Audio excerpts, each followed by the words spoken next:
చలో ఆంధ్రజ్యోతి విషయానికి వద్దాం. ఆంధ్రజ్యోతిలో సేమ్ ఈ ఎలక్టోరల్ బాండ్స్ రద్దుకు సంబంధించిన వార్త ప్రధాన వార్తగా కనిపిస్తుంది. సుప్రీంకోర్టు చాలా అద్భుతమైన తీర్పునిచ్చింది. మొత్తం 5 సభ్యుల ధర్మాసనం ఏకగ్రీవంగా ముక్త కంఠంతో ఒకటే విషయం చెప్పింది. కేంద్రం తీసుకొచ్చిన ఈ ఎలక్టోరల్ బాండ్స్ పథకం అన్నది రద్దు చేయాల్సిందే అని. ఇది సమాచార హక్కు చట్టానికి, భావ వ్యక్తీకరణ స్వేచ్ఛకు విఘాతం కలిగిస్తుందని చెప్పింది. అసలు ఎలక్టోరల్ బాండ్స్ అంటే ఏంటి? రాజకీయ పార్టీలకు విరాళాలు సమకూర్చే ఓ కొత్త వేదికగా ఎలక్టోరల్ బాండ్లను తొలిసారిగా 2017, 2018 కేంద్ర బడ్జెట్లో ప్రస్తావించారు. ఈ నేపథ్యంలో భారతీయ పౌరులు, దేశీయ కంపెనీలు 1000 రూపాయలు, 10,000, 1,00,000, 10 లక్షలు, కోటి రూపాయల రూపంలో బాండ్లను కొనుగోలు చేసి పార్టీలకు విరాళం ఇచ్చే పథకం 2018 నుంచి అమల్లోకి వచ్చింది. ఎలక్టోరల్ బాండ్ను ప్రామిసరీ నోటు తరహాలో జారీ చేస్తారు. దానిపై కొన్న వ్యక్తి, తీసుకునే వ్యక్తుల పేర్లు తదితర వివరాలేమీ ఉండవు. ఒకరు ఎన్ని బాండ్లైనా కొనుగోలు చేయొచ్చు. తమకు లభించిన బాండ్లను ఆయా పార్టీలు 15 రోజుల్లోగా నగదుగా మార్చుకోవాలి. గడువులోగా నగదుగా మార్చుకొని బాండ్ల తాలూకు మొత్తాన్ని ప్రధానమంత్రి జాతీయ సహాయ నిధికి జమ చేస్తారు. సో ఇది ఎలక్టోరల్ బాండ్. అంటే మీరు కూడా మీకు ఒక పార్టీ నచ్చితే ఆ పార్టీ పేరు మీద బ్యాంకుకి వెళ్ళి ఎలక్టోరల్ ఆ బాండ్ తీసుకొని బాండ్ పార్టీకి ఇవ్వచ్చు. దాని మీద అది మొత్తం గోప్యత అనమాట. ఆ పేరు ఉండదు, ఎవడిచ్చింది ఉండదు, ఎవడు తీసుకున్న పేరు ఉండదు.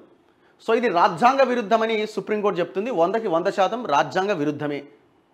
ఎందుకు పబ్లిక్ డొమైన్లో ఉండకూడదు ఈ వివరాలన్నీ? కోటి రూపాయలు ఇవ్వచ్చు. ఫర్ ఎగ్జాంపుల్ ఒక కంపెనీ ఒక 100 కోట్లు ఇవ్వాలనుకున్నది అనుకుందాం. ఎందుకు ఇస్తుంది ఆ 100 కోట్లు? ఒక 10 కోట్లు ఇవ్వాలనుకున్నది ఎందుకు ఇస్తుంది 10 కోట్లు? ఆ పార్టీ నుంచి, ఆ ప్రభుత్వం నుంచి ఏదైనా వాళ్ళకు లబ్ధి ఉన్నది అనుకున్నప్పుడే కంపెనీ ఇస్తుంది. ఉత్తగానే ఇస్తారా? ఉత్తగానే తీసుకపోండి పార్టీలకు ఇస్తారా? ఇవ్వరు, ఇచ్చే అవకాశం లేదు. ఇది క్విడ్ ప్రోకో కింద ప్రభుత్వాల వాళ్ళకి ఏమైనా పనులు చేసి పెట్టడం, వాళ్ళు పార్టీకి విరాళం ఇవ్వడం. ఇంతకు మించి ఇందులో ప్రజలకు ఉపయోగపడే 1% అంశం కూడా ఇందులో లేదు. సో దీన్ని సుప్రీంకోర్టు గుర్తించింది, ఆ పథకాన్ని రద్దు చేయాలని చెప్తున్నది.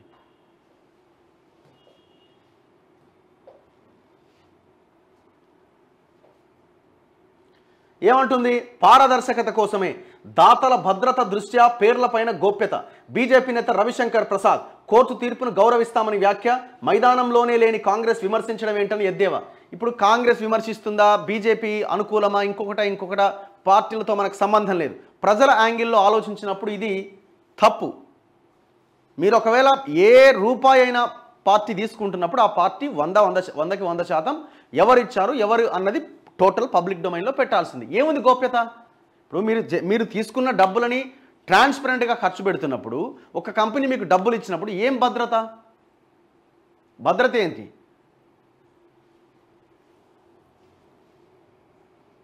ఇప్పుడు దీనివల్లనే రాజకీయ పార్టీలు ప్రజలకి డబ్బులు వంచడం, ఎలక్షన్లో గెలవడం, ప్రజల్ని మాయ చేయడం, మోసం చేయడం ఇది కంటిన్యూగా జరుగుతూ ఉన్నది. డబ్బు అన్నది విచ్చలవిడిగా మారిపోయింది. ప్రజలని ఆ దిశగా ప్రజల్ని మొత్తం ఈ అధికారం ఉన్న సమయం అంతా బిచ్చగాలం చేయడం, ఎలక్షన్ల నాటికి డబ్బులు పంచడం, మళ్ళీ ఎలక్షన్లో గెలవడం. ఎక్కడి నుంచి వస్తున్నాయి ఈ డబ్బులు? ఆయా కంపెనీలు ప్రజలని దోపిడీ చేసి ప్రజల రక్తం దాగి, అందరు కాదు కొన్ని కంపెనీలు అన్ని కంపెనీలు ఎందుకు ఇస్తాయి ఈ బాండ్స్? ఎందుకు ఇస్తాయి పార్టీలకు ఫండు? వాళ్ళ ఉద్యోగులకు ఇస్తాయి, వాళ్ళ సంక్షేమం కోసం, ప్రజల కోసం ఏమైనా ఖర్చు పెడతాయి. సిఎస్ఆర్ ఫండ్స్ కిందనో వాళ్ళు ఖర్చు పెడతారు. ఈ పార్టీలని నమ్మి ఇచ్చే కంపెనీలు ఎట్లాంటి కంపెనీలు ఉంటాయి?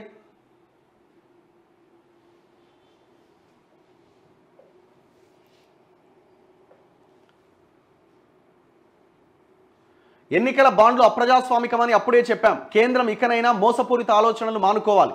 సుప్రీంకోర్టు తీర్పును స్వాగతిస్తున్నాం. కాంగ్రెస్ లంచాలు, కమిషన్లకే ఎన్నికల బాండ్లు. రాహుల్ గాంధీ తీర్పును కొనియాడిన విపక్షాలు, ప్రధాని మోదీ నాయకత్వానికి ప్రత్యామ్నాయం లేదు. అందుకే ప్రతి అంశంపైన విపక్షాల రాజకీయం. సో ఏ విపక్షం ఎట్లా మాట్లాడినా సుప్రీంకోర్టు మాట్లాడిన అంశాన్ని మాత్రమే మనం పరిగణలోకి తీసుకుందాం.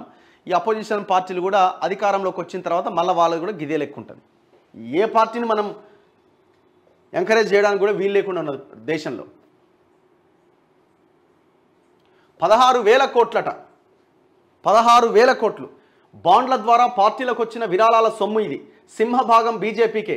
గత ఆర్థిక సంవత్సరానికే ఆ పార్టీకి 6,565 కోట్లు వచ్చినాయట. ఈ దేశంలోనే సంపన్న పార్టీ. ఎలక్టోరల్ బాండ్ల పథకం 2018లో ప్రారంభం కాగా ఇప్పటి వరకు వివిధ రాజకీయ పార్టీలకు బాండ్ల ద్వారా 16,518 కోట్ల నిధులొచ్చాయి.